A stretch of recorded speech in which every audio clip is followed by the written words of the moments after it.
Assalamualaikum warahmatullahi wabarakatuh. Waalaikumsalam warahmatullahi wabarakatuh. Alhamdulillah tabaraka wa ta'ala wa musalliyan musalliman ala rasulillah Sayyidina Muhammad ibn Abdillah wa ala alihi wa sahbihi wa mawalah. Rabbi syrah li sadri wa yassir li amri wa hlul 'uqdatam min lisani yafqahu qawli, amma ba'd. Yang saya hormati rekan-rekan semua, ingkang kawula hormati dumateng Bapak RT lan para sepuh. Alhamdulillah malam ini kita bisa berkumpul kembali di acara ngopeni iman dan Islam ya di Cakruk Mengger, tepatnya di Soropati RT 4 ya. Mudah-mudahan kehadiran kita pada malam hari ini mendapatkan ridho dan berkah dari Allah Subhanahu wa Ta'ala. Ya.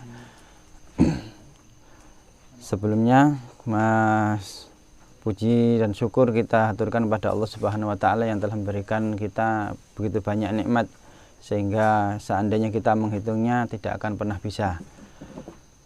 Dan salawat serta salam kita haturkan kepada junjungan kita Nabi Agung Muhammad sallallahu alaihi wasallam, Nabi akhir zaman, Nabi yang terakhir yang akan memberikan syafaat kepada umatnya besok di hari kiamat, dan mudah-mudahan kita semuanya kelak di hari kiamat mendapatkan syafaat dari Rasulullah sallallahu alaihi wasallam. Para hadirin, kita lanjutkan kajian kita kitab Safinatun Najah. Kemarin sudah saya sampaikan mukadimahnya, kita lanjutkan pada pasal yang berikutnya. Bismillahirrahmanirrahim. Qala al-muallifu rahimahu ta'ala wa nafa'ana bihi wa bi ulumi fid darini amin. Ila an qala faslun utawi iki fasal arkanul islami utawi pira-pira rukune Islam iku khamsatun 5. Syahadatu alla ilaha illallah, suwiji iku ngucap syahadat tegese ora ana pangeran illallah angin Gusti Allah, wa anna Muhammadan lan setuhune Kanjeng Nabi Muhammad iku Rasulullah utusanipun Allah, wa iqamus sholati lan jumenengaken ing salat, wa itauz zakati lan aweh zakat, wa saumu ramadhana lan poso wulan Ramadan, wa hajjul baiti lan munggah haji ing Baitullah man istata'a sapa wonge kang kuwasa ilaihi maring Baitullah apa sabila dalani. Di pasal pasal ini menerangkan bahwasanya rukun Islam itu ada 5. Ya, berangkat dari hadis buniyal islamu ala khamsin. Jadi Islam itu dibangun dengan 5. yakni bangunan Islam itu menjadi kuat atau tidak itu tergantung 5 pilar ini. Ya. Yang pertama, syahadatu alla ilaha illallah, tidak ada Tuhan yang tidak ada Tuhan kecuali Allah Subhanahu wa Ta'ala. Artinya tidak ada Tuhan yang wajib disembah secara benar kecuali Allah Subhanahu wa Ta'ala. Nah, syahadat ini yang pertama karena ini menjadi suatu pondasi dalam keislaman seseorang. Ya. Dan ini juga menjadikan seseorang itu mendapatkan nilai atau harga dari Allah Subhanahu wa Ta'ala. Apa harganya orang yang mengucapkan syahadat? Allah Subhanahu wa Ta'ala dengan kemurahannya Allah memberikan harga bagi orang yang beriman atau keimanan seseorang itu sekecil apapun dengan surganya Allah Subhanahu wa Ta'ala. Rasulullah SAW ngendikaaken ya, bersabda bahwasanya man qala la ilaha illallah dakhalal jannah. Ya, siapa orang yang mengucapkan la ilaha illallah, dia ada harapan masuk surga. Diceritakan waktu itu ada seorang sahabat Abu Hurairah. Itu begitu Rasulullah menyampaikan ini, man qala la ilaha illallah dakhalal jannah. Siapa orang yang mengucapkan la ilaha illallah maka dia masuk surga. Rasulullah langsung menyuruh sahabat Abu Hurairah segera sampaikan ini kepada sahabat yang lain. Waktu itu sampai diceritakan sahabat Abu Hurairah itu sampai merosot itu. Artinya ada pagar, ada lubang kecil, sahabat Abu Hurairah sampai masuk saking ini responnya seorang sahabat ini ketika mendapatkan perintah dari Rasulullah langsung dikerjakan, langsung brosot gitu. Lah waktu brosot dari lubang yang tadi, yang ada pagar yang ada lubangnya tadi, ketemu Sayyidina Umar. Ya, kita tahu sendiri Sayyidina Umar ini kan sosok sahabat yang bisa dikatakan galak ya galak, tegas ya tegas, ya wis pokok singone wong Arab. Ya ibaratnya singone wong Arab, kalau Umar wis ngomong wong Arab itu mesti wedi. Nah, gampangan gitu. Begitu ketemu sahabat Abu Hurairah ini langsung menyampaikan kepada Sayyidina Umar. Langsung, Umar, Rasulullah dawuh man qala la ilaha illallah dakhulal jannah. Siapa orang yang mengucapkan la ilaha illallah, dia akan masuk surga. Langsung sahabat Sayyidina Umar ini kan langsung sahabat Abu Hurairah ini langsung dipegang, dipeting langsung digini kan, dipegang ini langsung bruk sampai jatuh. Fawaqtu ala isti, ini bahasanya dalam bahasa hadis, saya terjatuh sampai pada pantatku, artinya sampai jatuh gitu loh. Nah itu langsung kamu bilang, sahabat Umar ini langsung mengatakan, kamu bilang apa? Man qala la ilaha illallah dakhulal jannah. Nah gitu. Sahabat Umar, sampai ini hadis ini jangan disampaikan sembarangan, bisa bahaya. Karena sahabat Sayyidina Umar ini mengantisipasi bisa-bisa kalau orang itu hanya menerima hadis ini hanya secara tekstualnya, tidak memahami secara mendalam, nanti meremehkan dengan amalan-amalan yang lain. Ya. Tapi ini memang harga sebuah keimanan itu luar biasa. Ya. Man qala la ilaha illallah dakhalal jannah. Maka di sini, dan ini yang menjadikan kita umat Islam itu bersaudara, ya. Man qala la ilaha illallah dakhalal jannah. Ya, yang pertama tadi rukun Islam adalah syahadatu alla ilaha illallah wa anna Muhammadar Rasulullah, dan sesungguhnya Nabi Muhammad itu adalah utusan Allah. Ya, ini kalimat ini yang mempersatukan umat Islam. Ya, mempersatukan umat Islam, yang mempersaudarakan umat Islam. Walaupun kita umat Islam ini kan ya beda mbok beda bapak. Tapi setelah kita mengucapkan la ilaha illallah Muhammadur Rasulullah, maka seluruhnya adalah saudara.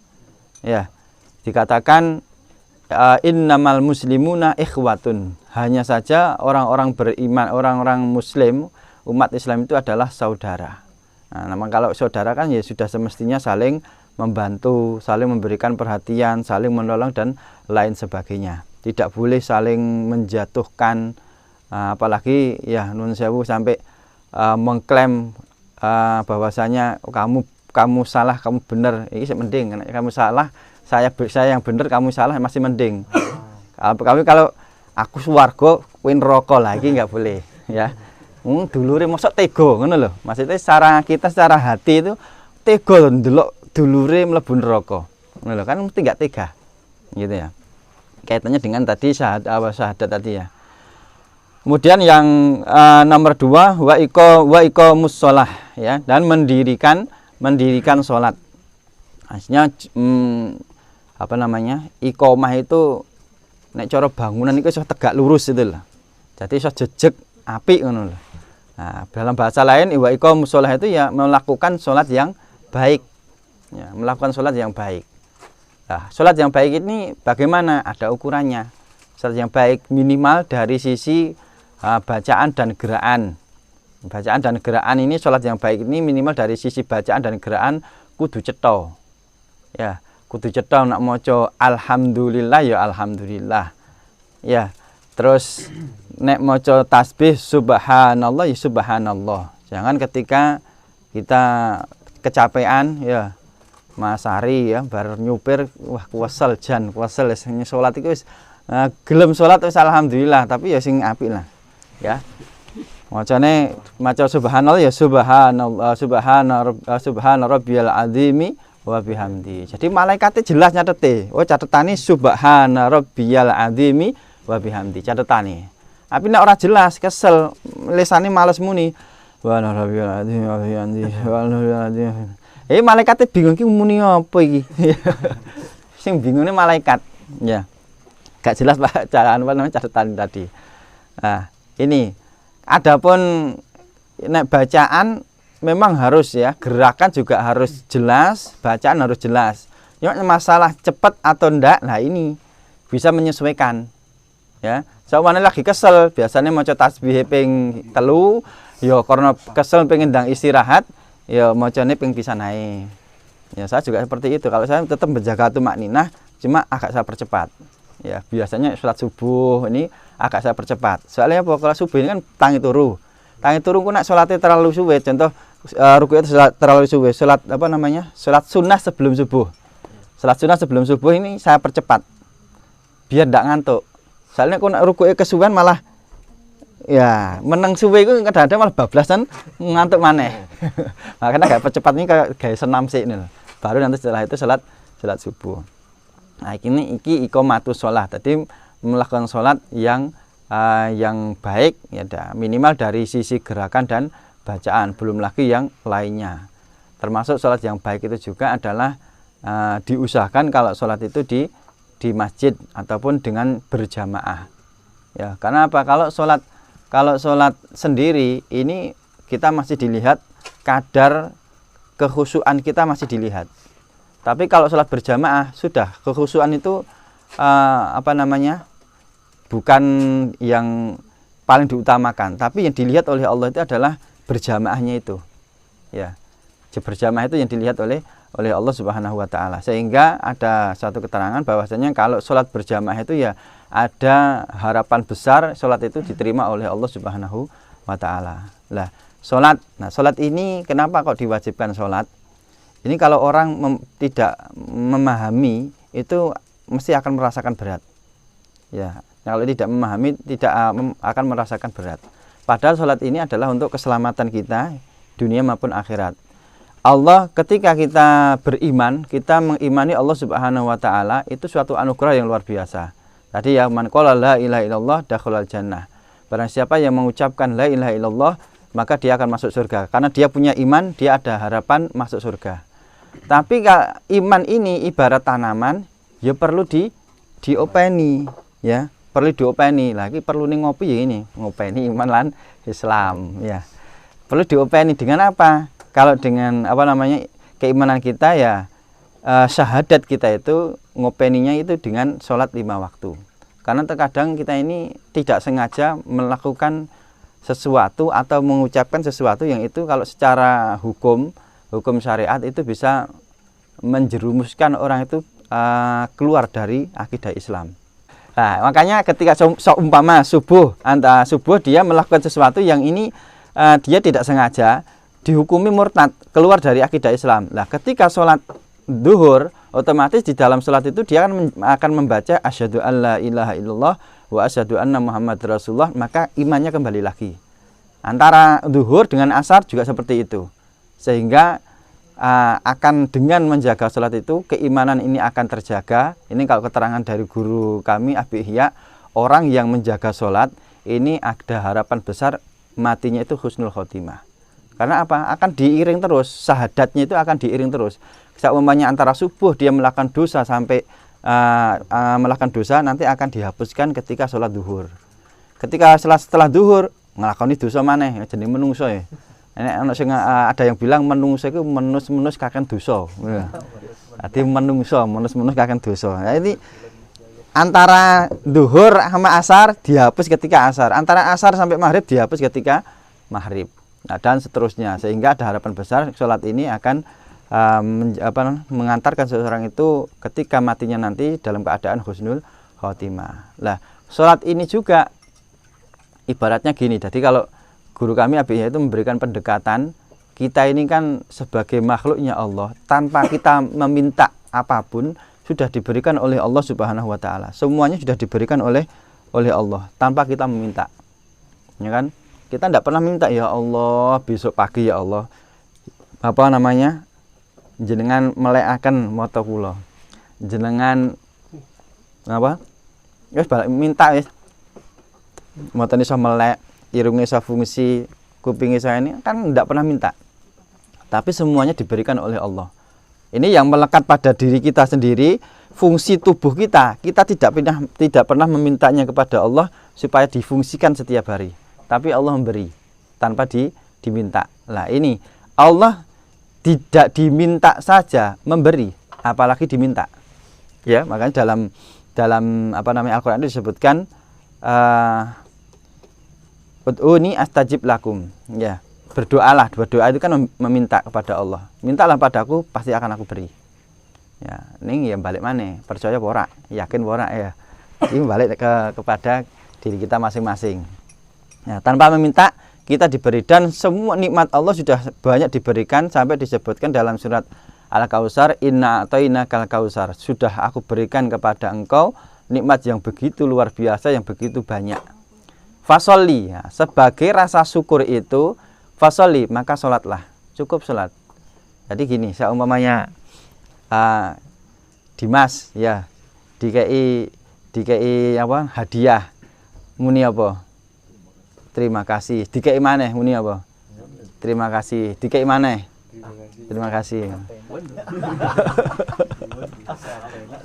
Ya, ini ibaratnya gitu. Ketika kita mendapatkan pemberian, kita mesti mengucapkan terima kasih, ya. Lah, setiap ada pemberian terima kasih. Setiap ada pemberian terima kasih.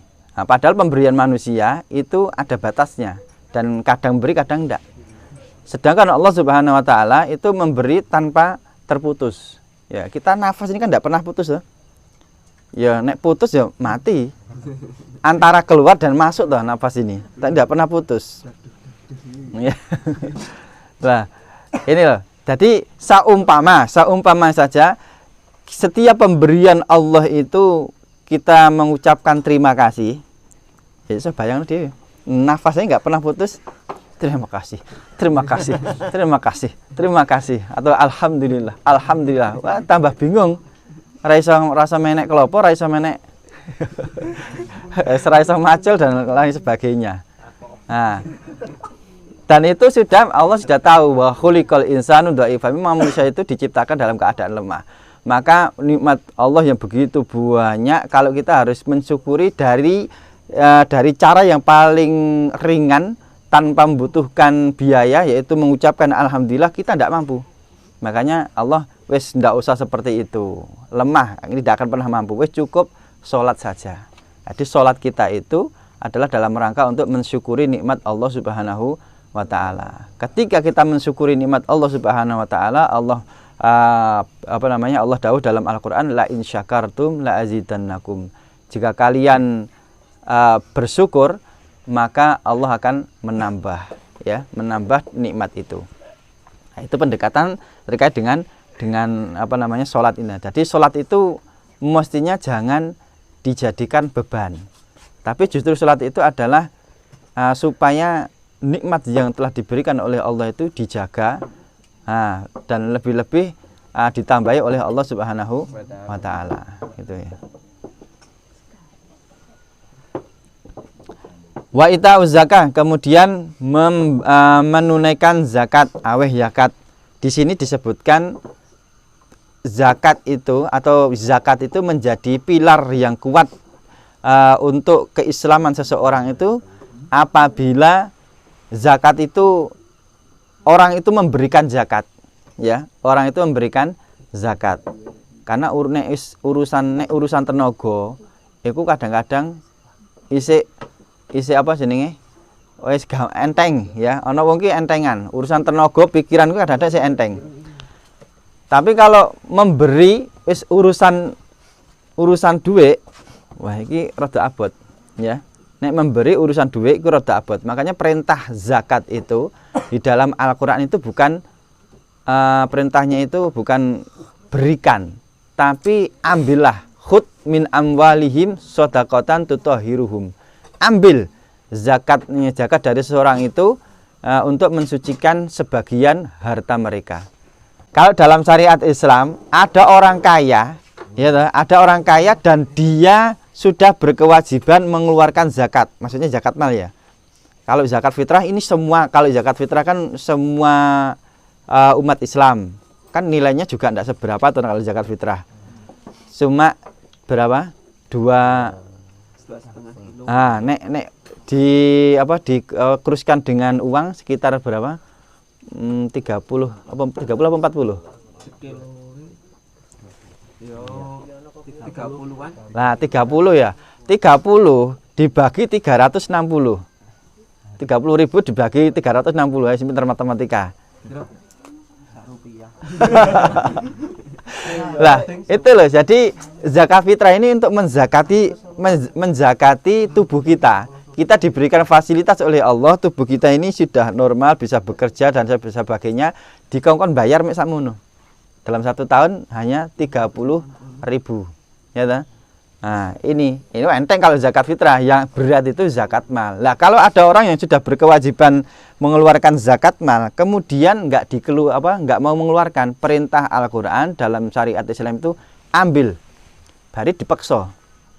Jadi kalau ada wis zakat saumpama ya aja ditiru tapi aja dilakoni. Ana wong sugih wis wayah zakat, iku bagian hartane dimaling tapi seukuran harta yang harus dizakatkan, ndak apa-apa. Itu bukan kriminal. Itu malah kewajiban. Tapi kok juga dalil wah berarti kerapo maling wah dadi gawe. Orang maling jiko zakat ya, jiko zakat nek maling ya ora oleh. Wah, lah kayak ceritane kalau di tanah Jawa itu ceritanya Sunan Kalijogo. Jadi saya dulu waktu kecil saya mendengar cerita bahwasanya Sunan Kalijogo itu mantan begal. Saya tidak setuju. Ternyata itu Sunan Kalijogo itu tidak begal. Dia ngerti syariat. Sunan Kalijogo itu niteni wong-wong sugih sing ora gelem ngetokno zakat iku dihadang ndek dalan dijukuk. Ya, buktinya apa? Yang diambil oleh Sunan Kalijogo itu tidak dimakan sendiri, dibagikan kepada fakir miskin. Hanya mengambil zakat. Nah, jenenge wong ora ndek ilmu, ngertine iku jambret ngono lho. Tapi nek wong ngerti ilmu iku juga zakate duduk jambret. Nah, makanya harus diperbaiki ya. Kadang-kadang ada narasi cerita Sunan Kalijogo mbiyen niku asale ini dadi wali. Orang ya. Itu kalau zakat lah. Ini kalau orang punya harta, zakatnya keluar harus dipaksa. Ini berarti pilar keislamannya itu menjadi pilar tapi nggak kuat. Kalau ingin zakat harta itu menjadi pilar yang kuat, ya ini ketika zakat sudah wajib dikeluarkan, dia memberikan. Nah, ini akan menjadi pilar yang kuat. Ya.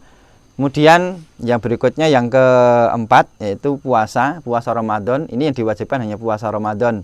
Selain Ramadan tidak diwajibkan, hanya sunnah saja. Ya.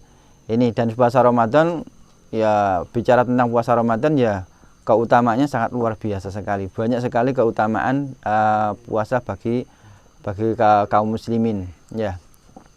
Kemudian haji yang kelima, yang terakhir haji ini. Nah, haji ini hanya bagi orang yang mampu.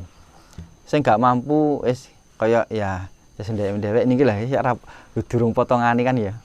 Tapi ya muga-muga iso haji kabeh. Ya. Syaratnya 2. Orang itu wajib haji, syaratnya 2. Punya kemampuan. Yang pertama fisiknya dia mampu, yang kedua dia memiliki punya biaya untuk berangkat. Kalau dua-duanya ini belum terkumpul, tidak berkewajiban. Fisiknya sehat tapi ora gablek duit. Ya, ora wajib haji, ya. Duwike akeh tapi uangnya loyo.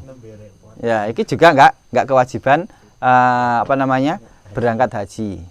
Ada tambahan lagi, ini menjadi wajib itu ketika perjalanannya itu aman. Ya, kalau perjalanannya itu tidak aman, itu juga enggak wajib. Ya, ini dikatakan wajib haji itu ketika terkumpul 2 syarat ini. Kalau surat 2 syarat ini terkumpul, maka harus berangkat haji. Tapi sekarang yang jadi problem, antrian itu suwe, ya. Iso-iso wis pengen berangkat haji, durung sida haji, mati dhisik. Banyak kan kasus seperti itu. Tapi minimal dia sudah niat dulu. Lah bukti niatnya itu tadi dia daftar. Mbah engko iso nglakoni apa ndak, ya engko urusane Gusti Allah, ya. Takdire Gusti Allah. Nah, ini terkait dengan 5 pilar apa namanya dalam Islam. Ya, mungkin itu kita nggak banyak ya, kita sedikit-sedikit, yang penting paham. Ya, itu yang bisa sampaikan. Ya, mungkin untuk sesi berikutnya silahkan barangkali ada yang didiskusikan. Karena saya buka sesi yang berikutnya itu barangkali ada yang belum paham, silahkan ditanyakan atau mungkin ada pertanyaan-pertanyaan yang lain. Monggo, silakan. Nek umur itu kan pun enten patokane. Umur. Nggih. Kan nek lahir itu kan jari ini pun dipatoki tekan sementen. Dipatok ini Mas ya. Dipatok. Nggih. Nganu ndonga njaluk panjang umur niku emangnya saged yuk diperpanjang lho mboten.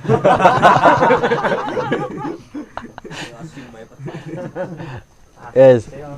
Langsung langsung dijawab ya. Nggih. Tapi memang ada doa, bahkan ada hadis yang menyebutkan man arada ayyub sato fi rizki wa yunsa'alahu fi asari falyasil rahimah. Nek pengen apa namanya dijembarne rezekine, rezeki ono patokane, tapi njaluk dijembarne. Nek pengen rezekine dijembarne, umure didawakne falyasil rahimah, sambung silaturahim. Nah, itu memang ada kasus tertentu dan ada cerita-cerita orang soleh itu memang benar-benar umurnya didawak nih. Ya, dia bahkan ada orang yang memberikan ijazah supaya panjang umur. Ya, supaya diberikan panjang umur, dan ini orang yang memberikan ijazah ini umurnya sudah 100 tahun. 100 tahun lebih, masih sehat. Ya, ada yang seperti itu. Aku tapi lupa ijazahnya. Ijazah amalan itu lupa. Apa lali ya.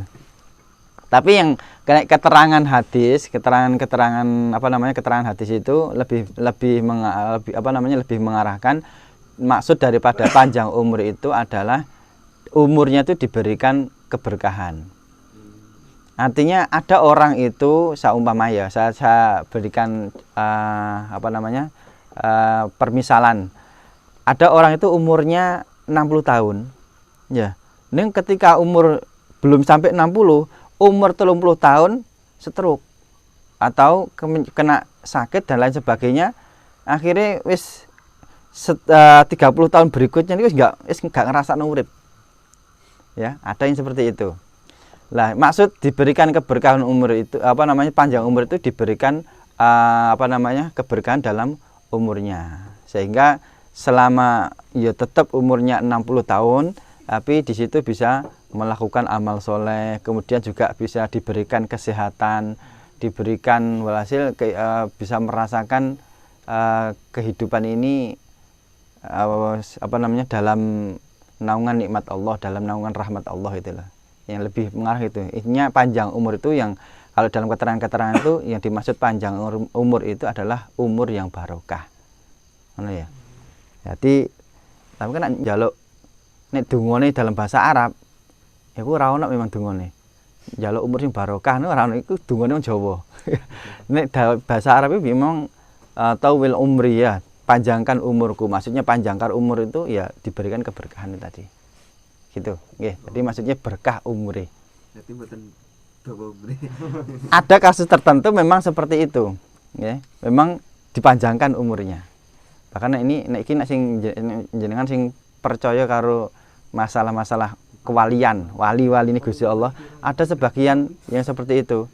Ya, contoh nek sampean percaya ya, nek ora percaya ya terserah. Nah, aku sih percaya wae ya. Itu Mbah Bolong. Mbah Bolong ini makamnya berapa? Nek di sana itu ceritanya Mbah Bolong ini makamnya ada 9. Jadi orang sudah menyaksikan wis didusi, dikafani, dikuburne. Loh, wong muncul maneh nang masjid nyapu maneh. Jadi punya amalan istiqomah, senengane nyapu masjid. Masjid Sunan Ampel. Ya, nyapu masjid. Nah, meninggal dikubur. Lho wong moro sesuk wonge teko maneh nyapu maneh. Sampai dikubur ping 9. Lah dalam satu masjid. Ya di masjid niku. Nggih, tapi niku ten masjid setunggal. Masjid Sunan Ampel niku. Ceritane ngoten. Lah, ana maneh sing ceritane iku ya iku iki ceritane ya tidak dipanjangkan tapi enggak sampai panjang terus enggak. Ada Kiai Langitan ya. Itu beliau ini sudah meninggal, ya, meninggal. Kemudian beliau setelah kemudian meninggal atau dinyatakan meninggal, kemudian tiba-tiba bangun lagi, ya, tiba-tiba bangun cerita, aku mau iku digawa karo wong loro, miber ngono lho. Lah tapi aku krungu Abdullah anakku nyeluk, aku balik sik. Balik sik. Ya, ada cerita-cerita seperti itu, nek percaya. Ya, tapi keterangan yang lebih apa namanya lebih kuat itu ya yang maksud panjang umur itu umur yang barokah. Ngoten. Nggih. Monggo. Ini tanya Pak, yang mengenai bab zakat tadi kan, kalau orang yang tidak mengeluarkan zakat itu hukumnya gimana? Orang tidak mengeluarkan zakat ya, itu kalau dalam Islam ya bahkan sampai kalau dalam ayat itu disebutkan bahwasanya orang yang tidak mengeluarkan zakat itu harta yang disimpannya itu kemudian tidak dikeluarkan zakatnya, itu nanti akan orang itu akan disetrika. Ya, ini dalam bahasa Al-Qur'an ya, akan disetrika ya mulai geger sampai sak awake disetrika kabeh. Ya. Iki sing setrika neraka lho ya, dudukan setrika donya. Ya. Padahal adalah diceritakan Rasulullah menceritakan seandainya neraka itu bocor ya, berlubang walaupun hanya sebesar lubangnya jarum, itu dunia akan terbakar. Apa mana setrikane? Ya, apalagi setrikanya itu. Ya intinya itu watuk wajibahum wa junubuhum bima kanastum ya. Akan disetrika mulai dari punggung sampai dahinya tuas ini karena dia dulu menyimpan harta dan tidak mau mengeluarkan zakat.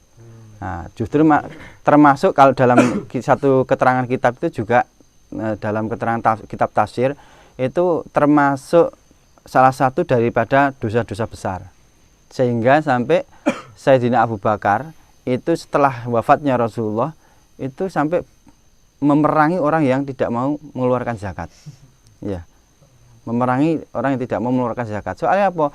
Iki kan contoh ya, zakat fitrah kan sangat ringan sekali tuh. Hanya berapa tadi 30.000 lah ya, 30 ribuan dibagi setahun itu pirang rupiah. Sekarang harta, kalau harta contoh emas itu wajib zakat itu sekitar 75 atau 85 gram. Berapa itu? Kemudian yang wajib dizakatkan hanya 2,5%. Ya kan sedikit sekali tuh dibandingkan harta yang masih tersisa. Kok enggak mau? Ini kan berarti menunjukkan saking apa niki wong iki?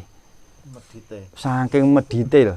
Lah wis nek wong medit iku dadi penyakit donya. Nggih. Nek wong medit iku dadi penyakit donya. Ya. Nah, ini. Terus membuat orang itu enggak nyaman. Lingkungannya enggak nyaman. Gitu ya. Jadi ya termasuk orang yang tidak mau mengeluarkan zakat itu termasuk di antara dosa-dosa besar. Gitu. Oke, monggo yang lain. Mungkin dari saya Pak Ustadz,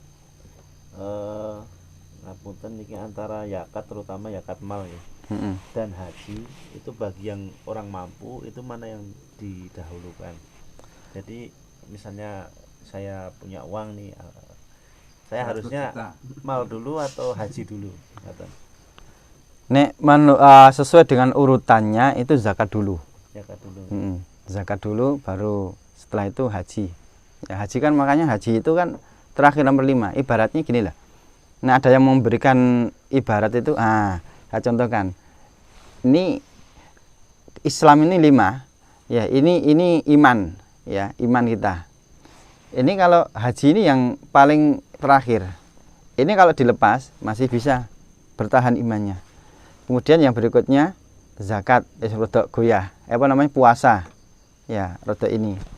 Mulai agak kesimbangannya. Kemudian zakat masih bisa, cuma wis rodok lemah.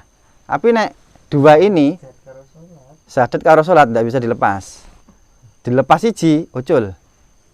Gitu ya. Nah, tapi jadi sesuai dengan urutannya memang. Fungsi kekuatan dalam memegang keimanan itu sudah namanya rukun itu kan berarti ya urut. Jadi urutannya syahadat, kemudian sholat, zakat, puasa, kemudian baru haji.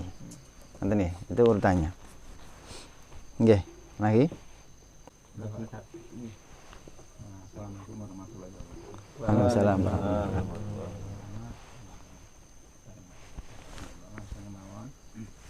Kula niki ajeng anggap masalah korban. Misalipun ingkang korban menika sampun ingkang dipun kurbanaken menika sampun meninggal. Menika menapa termasuk sah menapa mboten menurut tuntunan Islam. Korban nggih. Jadi korban niku statusnya niku seperti sedekah. Jadi sedekah niku bisa kita contoh kula nggih, kula sing sedekah. Niki memang saged untuk saya sendiri, niat untuk sendiri atau saya niatkan untuk orang tua saya atau siapapun. Jadi korban nggih. Jadi korban itu statusnya seperti sedekah. Nggih. Sedekah sing istilahnya iku sedekah sing istimewa. Soalnya kan rego wedhus kan lumayan larang toh. Jadi sedekah sing istimewa iki ya. Ini statusnya ngoten. Jadi boleh diniatkan untuk orang lain. Ngoten. Nggih tetap sah. Yang sudah meninggal Termasuk Heeh, tetap sah. Nggih. matur nuwun. Hanya masalah yang zakat emal tadi. Apa kita misal punya penghasilan, apa setiap penghasilan kita itu wajib zakat emal atau ada batasan-batasan tertentu yang wajib dikeluarkan zakat emalnya? Nggih. Jadi zakat mal ya. Ini ada ukuran-ukurannya. Ada mal itu kan ada banyak macamnya. Ada yang dari peternakan, ada yang dari pertanian, ada yang dari benda-benda mulia. Contoh niki, kalau dari peternakan, seumpamanya punya kambing ternak, itu baru diberi baru kena kewajiban zakat kalau kambingnya ini sudah ada 40 ekor. Baru kena wajib zakat. 40 ekor, ndak punya utang, gak duwe cicilan, orang duwe wes pokok ini memang murni serano tanggungan apa-apa. Enggak sendiri.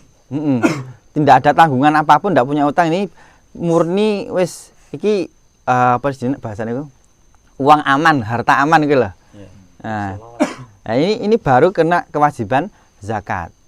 Nah, nek senajan saumpane ya duwe wedhus 40, pikepen duwe telu kredit kabeh. Ya.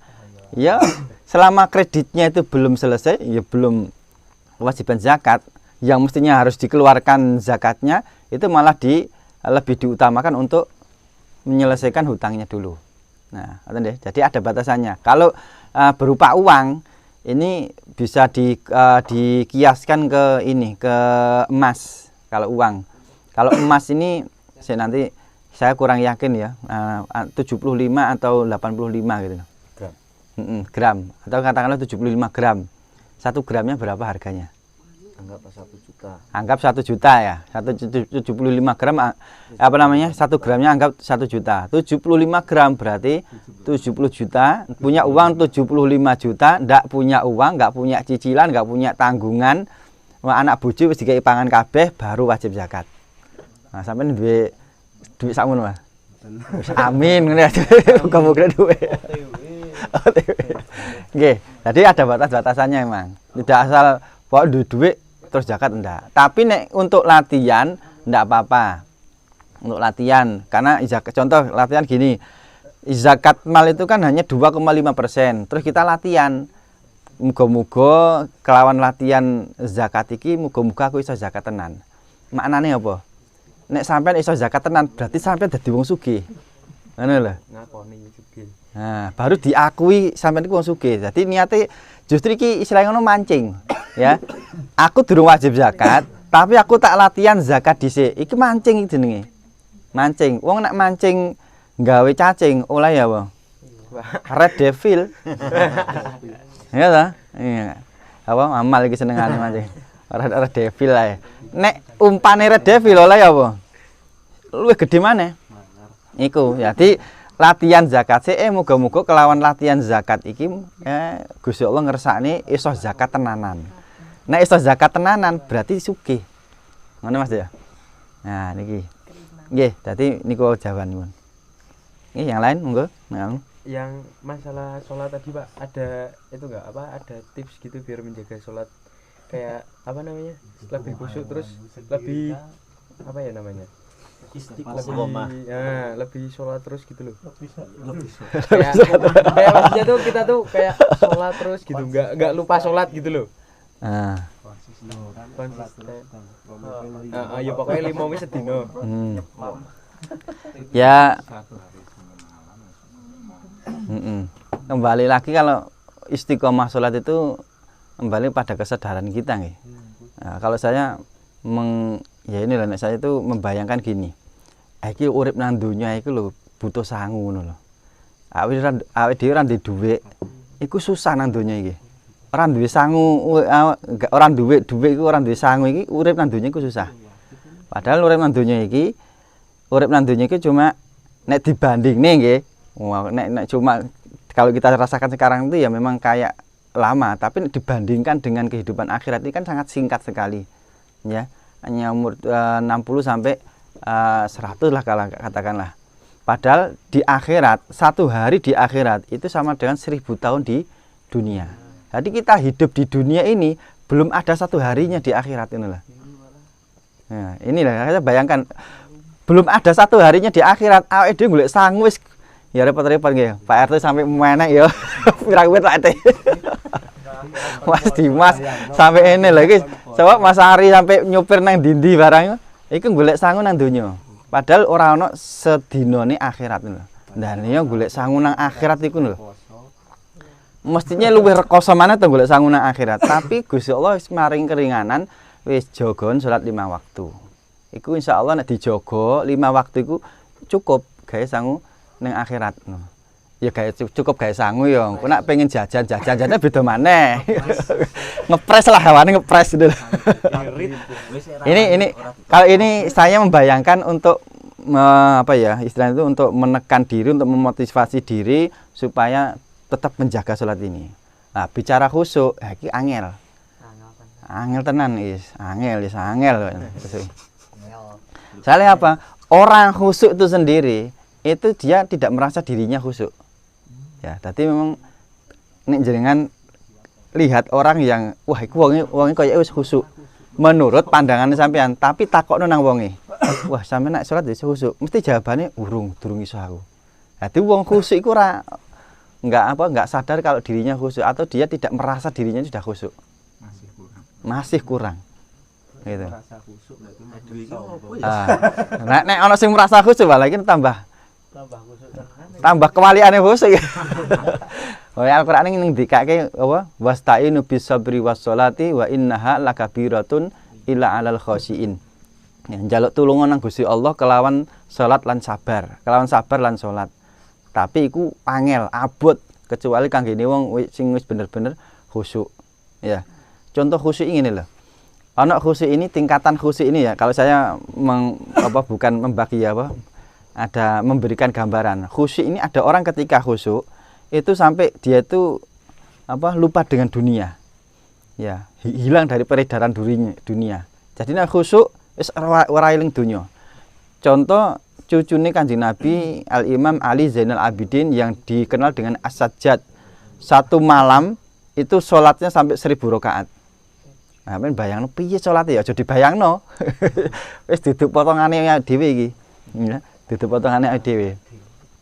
Lah ketika sujud tiba-tiba terjadi kebakaran. Sampai rumahnya itu habis terbakar. Beliau masih dalam keadaan sujud. Nah, jenenge wong kampung, ana kebakaran kan mesti ya langsung bingung, geger ngene serame. Beliau dalam keadaan sujud.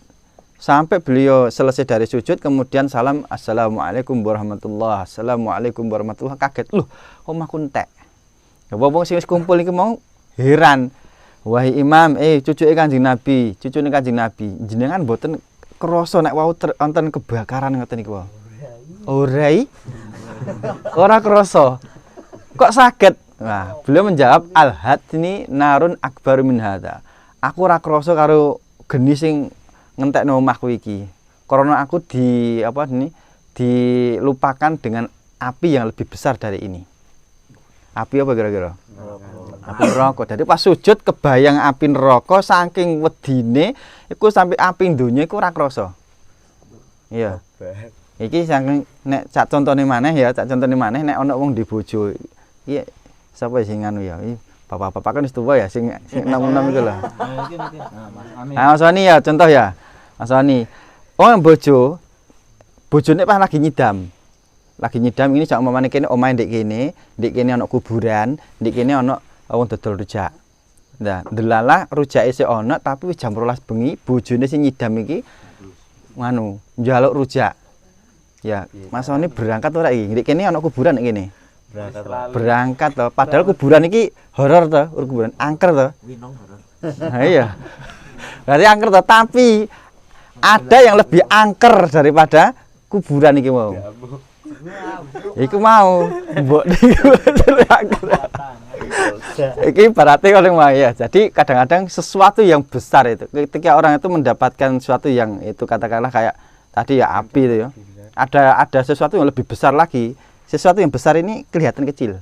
Nah, itulah orang itu dalam menghadapi kehidupan dunia juga seperti itu. Dia punya masalah. Masalah ini juga ukurannya itu besar. Tapi kalau dia mendapatkan masalah yang lebih besar lagi, masalahnya akan menjadi kecil. Sebetulnya kehidupan dunia. Ya, contoh tadi ini khusyuk yang sampai tak sadarkan diri, hilang dari peredaran dunia, lupa dengan dunia. Tapi ada khusyuk yang dia itu masih dalam kesadaran. Contoh ceritanya Rabi bin Khaisam. Rabi bin Khaisam ini dalam perjalanan kemudian beliau sholat naik kendaraan. Ya, numpak tiger ya, Mas Rabi ya, numpak tiger. Numpak tiger, barono pas waya sholat, tigernya dijagrak. Lah kuncinya sik nyantel kuncinya. Nah, kuncinya sik nyantel. Rabi bin Khaisam sholat, Allahu Akbar. Ono maling. Langsung maling ki numpak langsung distarter greng. Iku wong sing kadoan iki anu Rabi kendaraanmu dimaling. Tapi beliau tetap sholat. Sholat sampai selesai. Begitu selesai sampai gak krungu ta. Mu tak bengoki ono anu sing maling sepedane sampean, ono sing maling kendaraane sampean. Secara hukum fikih, saumpamanya sholat gini ya Allahu Akbar kemudian ada maling. Secara hukum fikih ini kita tidak perlu membatalkan sholat. Ain nggawa watu ana watune ya, langsung ana watu sumalinge diantem. Bluk langsung balik salat maneh. Iki cara hukum fikih boleh. Seperti kayak salat seperti orang yang salat dalam keadaan perang. Perang itu kan Allahu Akbar, musuh teko. Nek jenengan sampean salat orang ngadepi musuh ya dibaca mbek musuh. Dadi Allahu Akbar musuh teko ya ting ting ting ting. Wis musuh ngalih balik salat maneh. Kalau ketika ada maling itu dalam hukum fikih boleh aslinya dia melawan tadi. Tapi Rabi bin Khaisam ini tetap meneruskan sholatnya. Begitu ditanya, kamu nggak dengar tadi saya teriaki ada maling? Dengar. Lah kok nggak dia? Bahkan maling itu numpai sepedaku terus nggawa sepedaku aku roh. Aku kroso. Lah kok mbok baan ora mbok cegah? Aku luwih iman kambek sholatku. Luwih iman sholatku tinimbang tigere mang. Ngono Mas ya. Jadi artinya lebih menganggap, lebih memilih sholatnya daripada harta-harta dunia.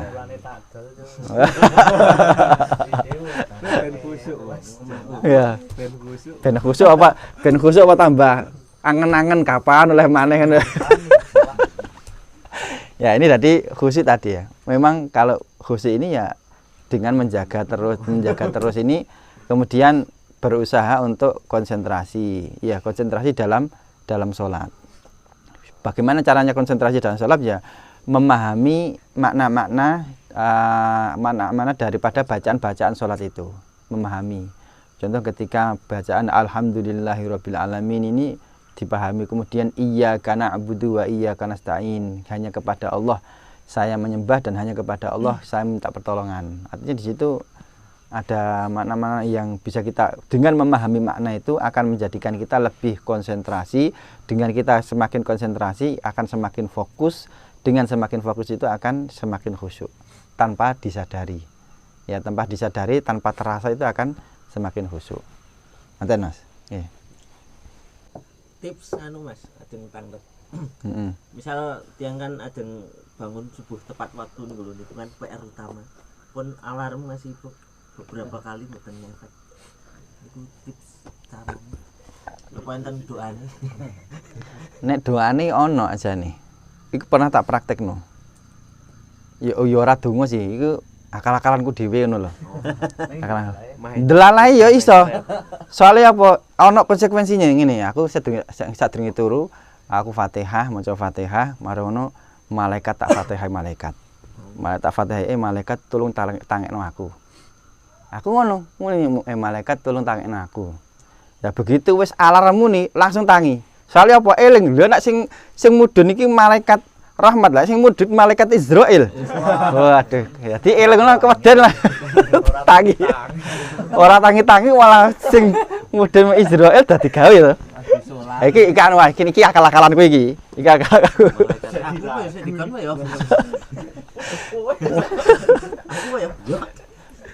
Ya, tapi ya kembali lagi aslinya dari apa namanya? Ya kesadaran tadi ya, kesadaran juga semangat kita ibaratnya kita mau melakukan sesuatu itu ada sesuatu yang kita tuju itu loh.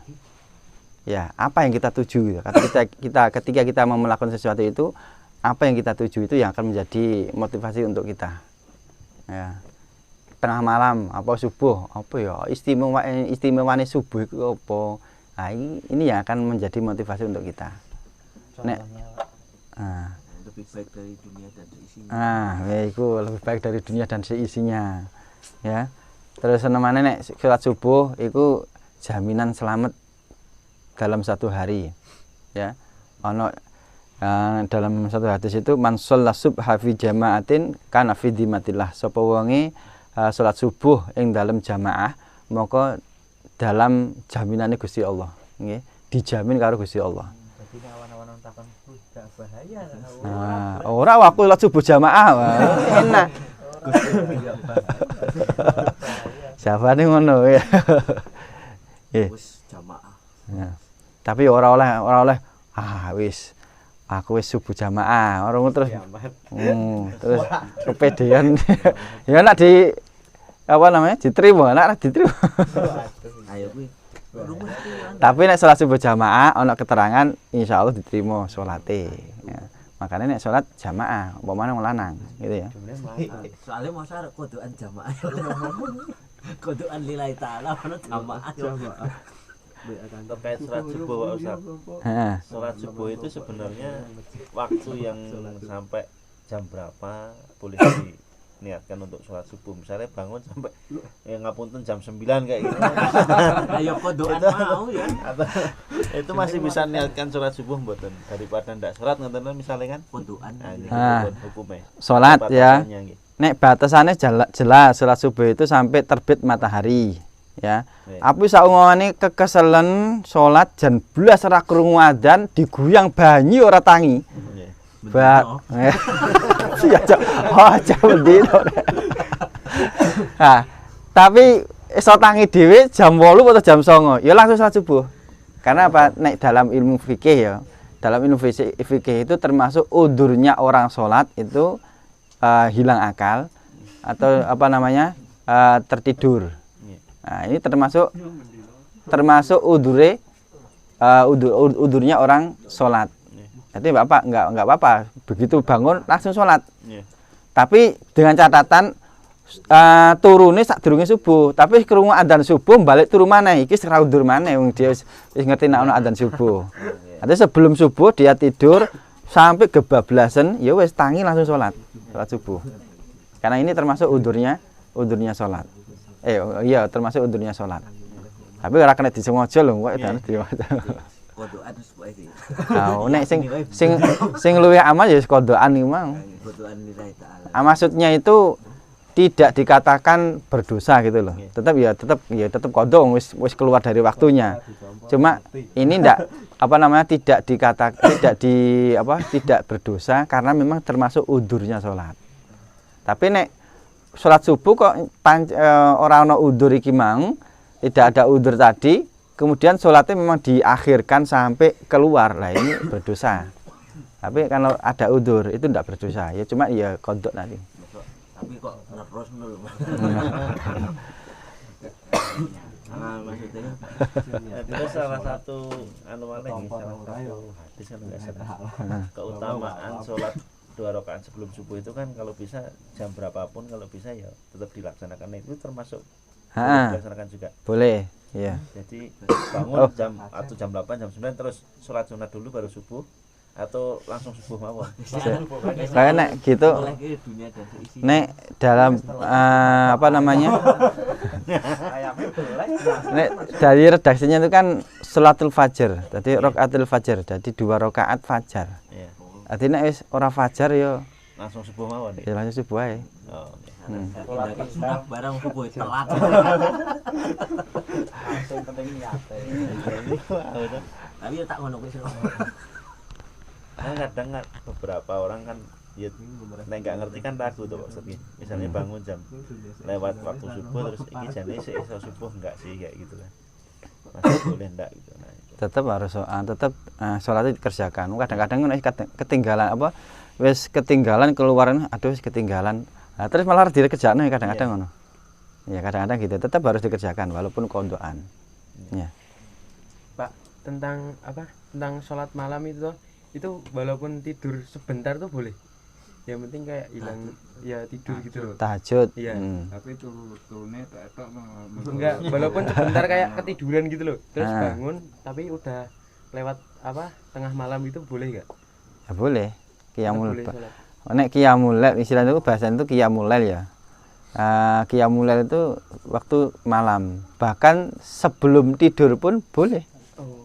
Saumpamane daripada aku ora iso tangi ya wis tak salat witir salat qiyamul lail dhisik ora apa-apa. Nek contone sahabat Abu Bakar iku salat qiyamul lailnya itu sebelum tidur malahan. Soalnya khawatir nanti malamnya nggak bisa bangun. Ini keterangannya ngono. Malamnya nggak bisa bangun padahal ndak seperti itu. Nek sahabat Umar salatnya tetap milih malam karena malamnya bisa bangun. Nah, tapi nek ada keterangan sahabat Abu Bakar khawatir nanti malamnya ndak bisa bangun, ini saya kurang cocok. Soalnya ada cerita gini, sahabat Umar ini apa namanya istilahnya itu pengen bersaing dengan sahabat Abu Bakar. Jadi katakanlah Rasulullah itu selalu memuji sahabat Abu Bakar dengan amalnya yang begitu banyak. Nah, sahabat Umar ini ada apa namanya ada semacam wah ingin lebih daripada Abu Bakar. Akhirnya wis apa ya sing durung dilakoni sahabat Abu Bakar. Salat wis kalah, maca Quran wis kalah, amalku wis kalah. Akhirnya Sayyidina Umar itu punya inisiatif oh iya sedekah waktu dalu. Bengi-bengi tak sedekah keliling nang wong janda-janda nang wong sing ndukau nduafa tak sedekah tak dekek ndek apa namanya ndek pintune. Wis ndek niat ngono. Begitu malam bangun kate ndekek lah kok wis ana. Wis ana. Ya, ane pindah maneh omah maneh. Wis ana maneh. Pindah maneh ana maneh. Ya, akhirnya paginya itu sahabat Abu Bakar sahabat Umar ini mikir sopo yo. Sopo yo. Ini wis paling ki ya Bakar maneh iki. Akhirnya tanya ternyata memang benar sahabat Abu Bakar. Artinya malamnya itu enggak qiyamul lail apa bagi-bagi sedekah. Gitu loh. Jadi qiyamul lail sebelum tidur. Kalau saya malah memahami, malah yang cocok kayak ngono malah. Ya kira-kira ya, tapi belum secara pasti saya belum membaca ya. Ada cerita seperti maksudnya menggabungkan dari 2 cerita ini loh. Kalau cerita yang pertama sahabat Abu Bakar itu sholat qiyamul lailnya itu sebelum tidur. Ada cerita yang berikutnya sahabat Abu Bakar ini senang berbagi sedekah ketika waktu malam. Maksudnya menggabungkan, barangkali gambaran saya itu seperti itu, tapi kebenarannya ya saya belum menemukan apa namanya hadis ataupun keterangan di kitab-kitab yang jelas menerangkan, belum ketemu. Nanti tidak apa-apa, sleep tidur sebentar, kemudian sholat tahajud tidak apa-apa. Tidak harus tengah wengi ya ora, tidak harus jam 09.00 ya apa-apa. Yang penting duduk jam itu. Dewi isa aja. Nah, jam itu durung anu sampai durung isaan soalnya. Oh monggo. Pak Jayus niki. Saya mau masalah zakat kurban ini Pak. Kan zakat kurban itu ini kan ada aturan tiap bulan wajib. Yang enggak ada aturan tapi kalau yang ikut contoh arisan, aja, arisan kurban. contoh aja arisan itu kan tiap Bulan. bulan ya kan. Mm-mm. Itu andai kata saya kasarane wong Jawa, aku nggak gaduh wedhuse tak yayan Pak karo pitik. Ning pitikmu tak dol. Yuk tak nggo gawe bayar zakat karo tak nggo bayar zakat kurbanmu. Gimana Pak? Apa bisa apa enggak apa sah apa enggak?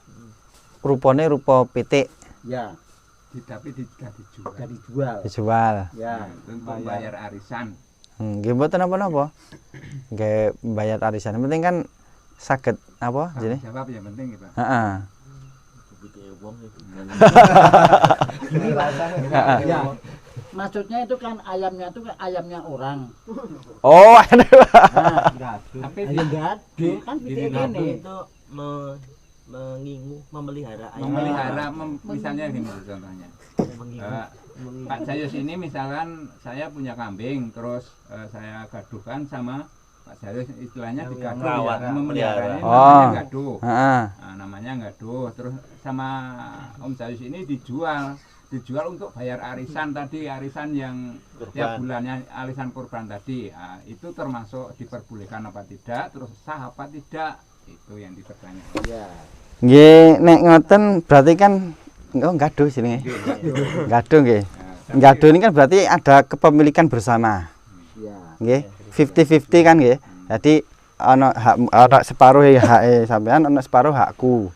Kan ngoten gaduh itu kan. Ya. Lah niki nek karena ada kepemilikan bersama ya mestinya harus izin, harus ada semacam keputusan akad, keputusan bersama. Kalau yang satunya memperbolehkan ya ora apa-apa sampean berarti ya kok sepenting kok nek liya dina digenteni maneh ngono ndak apa-apa nek ngoten. Tapi nek gaduh ora tanpa seizin Kok dijual? tapi itu pun kayak selama mau bertanggung jawab. Contoh gini loh, saiki gaduh wedhus nggih.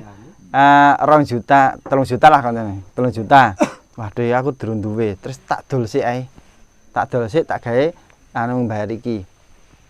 Tapi tetap harus mengembalikan haknya yang digaduh tadi harus mengembalikan itu masih ngeten apa namanya? Masih ndak apa-apa. Kalau tetap haknya dikembalikan yang tadi dikembalikan. Berarti saya misalnya ini Pak. Berarti saya misalnya saya anu arisan, saya pinjem Pak RT ini boleh Pak? Boleh. Boleh. Nggih, dadi mangke tanggung jawab. Jenengan kan pun tanggung jawab teng arisane. Ya. Tinggal berikutnya jenengan tanggung jawab teng Pak RT. Nah, ngoten. Ini asli ini ngoten. Dadi nek Islam iku termasuk agama sing mempermudah. Contohnya apa? Ada syariat hutang piutang dalam Islam. Ya. Terus syariat hutang piutang dalam Islam itu tidak memberatkan. Contoh ya. Contoh utang 1.000, ya balik 1.000. Niku dalam Islam. Tapi yang jadi masalah nek teng sekarang niki keranten napa nggih?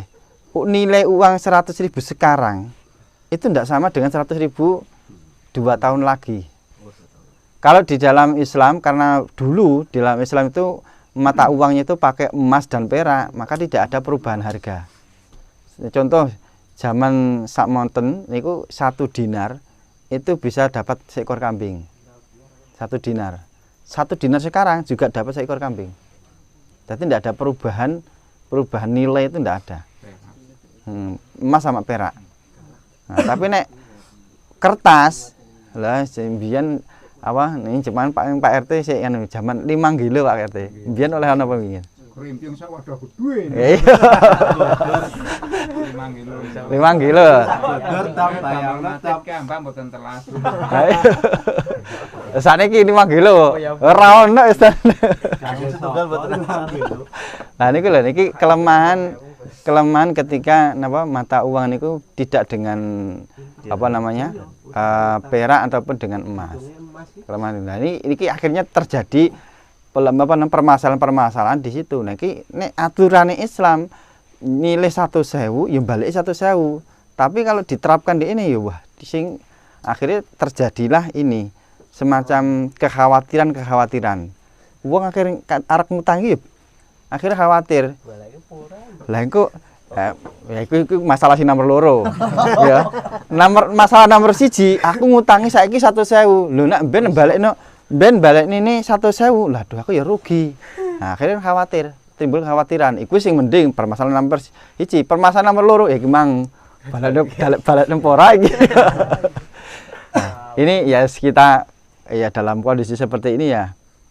Tapi ada solusi-solusi. Maksudnya itu bagaimana supaya kita itu tidak rugi gitu loh. Nah, ini ranahnya nanti di pembahasan fikih ya. Apakah ini karena nanti kalau salah akadnya itu bisa masuk dalam kategori riba.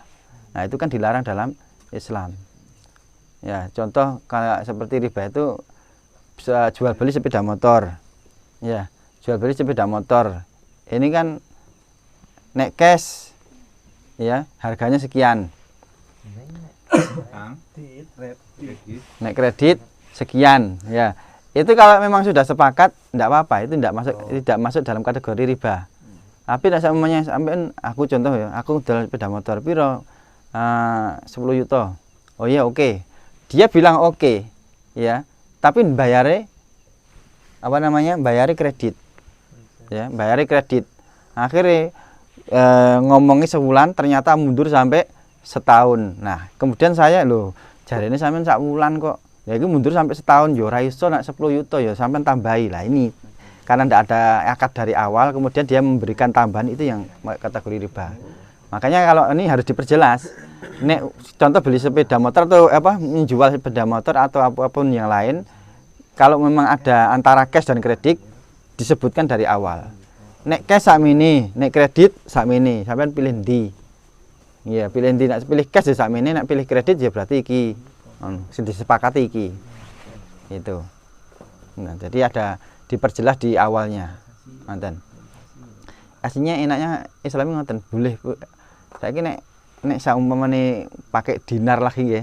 Ya tadi nilai kan tidak ada perubahan nilai, enak. Kapan aku ra duwe ya aku utang Adam ra duwe ya utang nang aku. Jadi penak saling tolong menolong. Nah, tapi karena muncul kekhawatiran itu ya, karena umat Islam sendiri sudah ora usah ado-ado lah awake dhewe ya. Kadang-kadang nek diutangi kancane kan mikir-mikir to. Wah, balik ora iki. Balik ora iki. Akhirnya kan tolong menolong antar sesama ini kan tidak berkurang dan tidak terjadi loh. Akhirnya justru jasa piutang diambil oleh orang lain sehingga malah kita yang ditekan. Nah, mestinya aturan Islam itu kan orang duwe ya diutangi. Tapi nek utang ya kudu tanggung jawab. Asline ngono.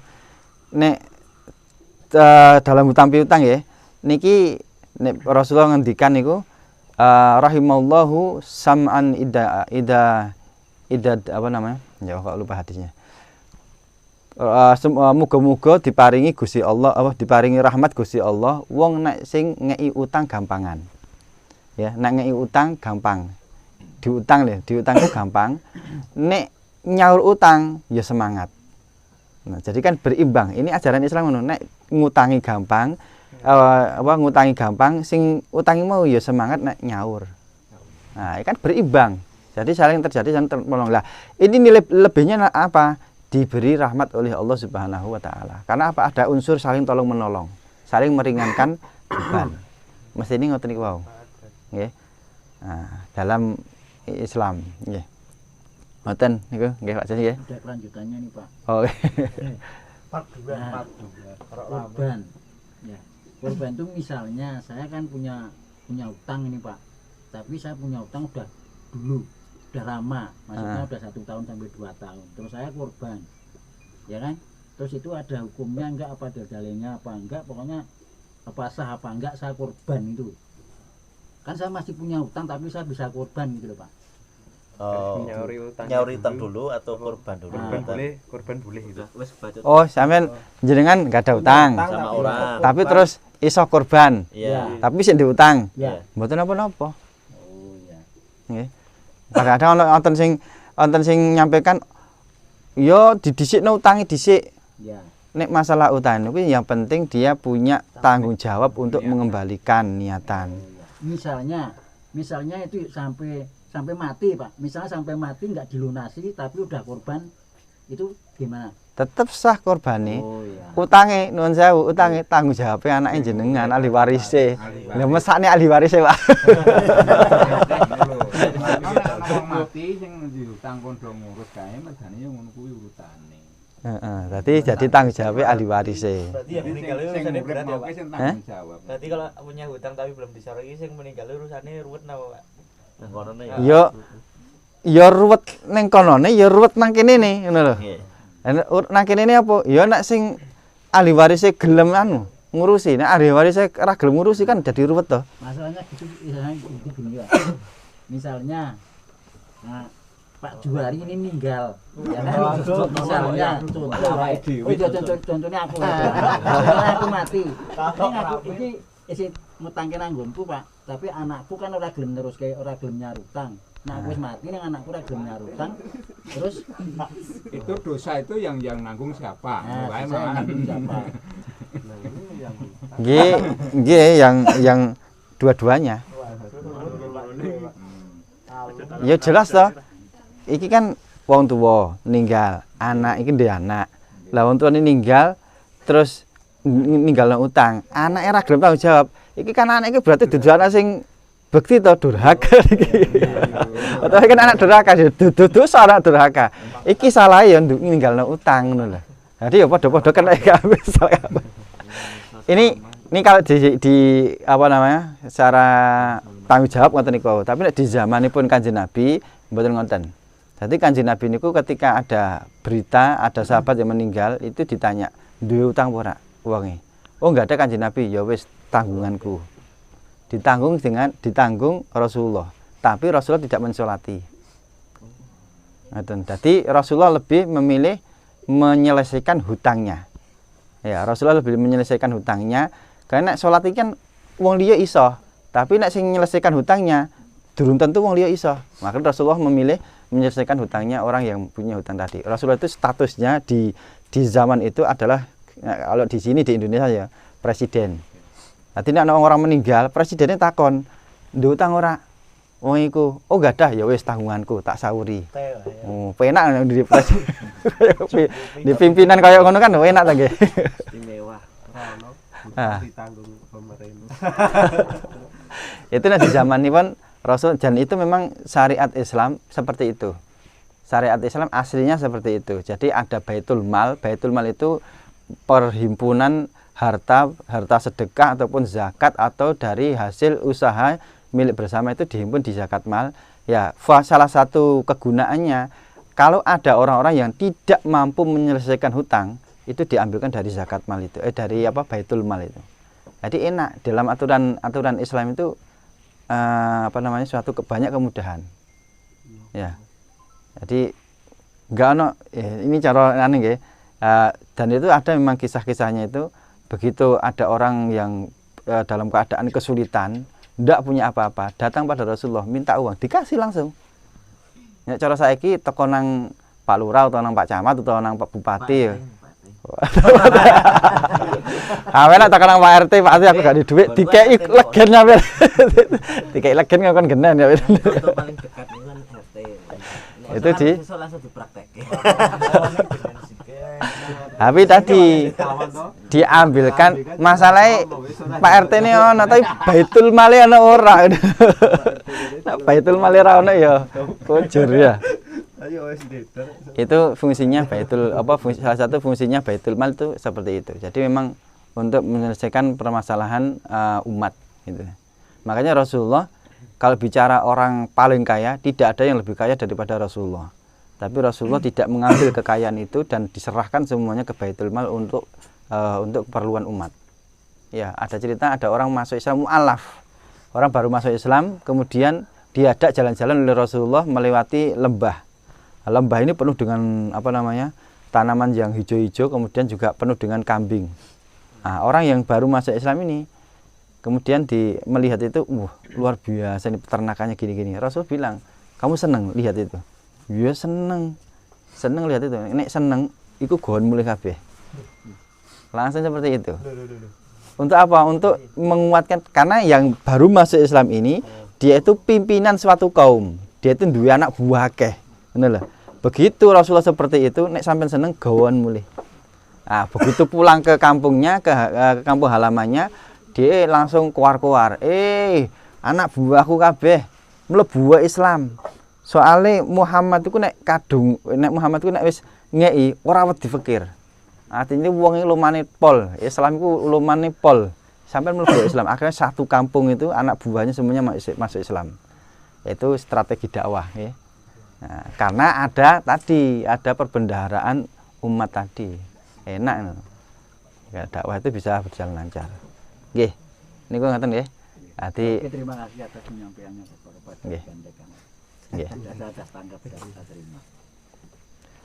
Nggih, niki sampun jam 9:30 ya. Mesti jadwalnya itu jam 8 sampai jam 9 sampai 9:30 enggak apa-apa nggih. Nah, mudah-mudahan menjadi ilmu yang manfaat ya. Nah, mudah-mudahan kita semuanya diberikan sehat walafiat, diberikan istiqomah bisa senantiasa thalabul ilmi ya, dalam kita niati dengan kegiatan ini ya.